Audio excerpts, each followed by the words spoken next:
Sa tinguha nga kanunay mahingusgan ang proseso sa pagpabakuna nga usa sa gikonsiderang pinaka-epektibong paagi nga mapukan sa hingpit ang COVID-19, malampusong napahigayon ang unang hugna sa simultaneous vaccination alang sa mga kabataan sa tibuok lalawigan sa Misamis Oriental.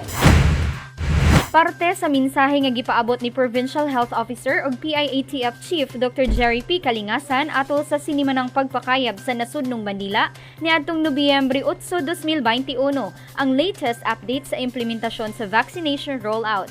Mukabat sa 10,036 na ang total count sa mga kabataan nga nag-edad 12 hangtod 17 anyos nga nahilakip sa pediatric population ang nabakunahan sa Pfizer vaccine alang sa ilang first dose sulod sa duha ka adlaw ni adtong Nobyembre 4 hangtod 5 ning tuig.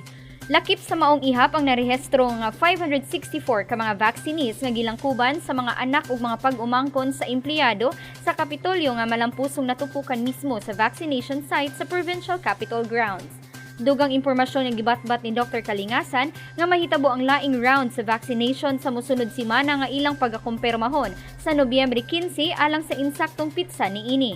Base sa uwahing ihap gumikan sa maong datos, ana-ana sa 36.67% ang total count sa nabakunahan sa first dose sa pagsugod pa lang sa res bakuna kasangganang bida nga programa. Kundiin mo kabat sab sa 25.11% ang porsyento sa second dose kung fully immunized na.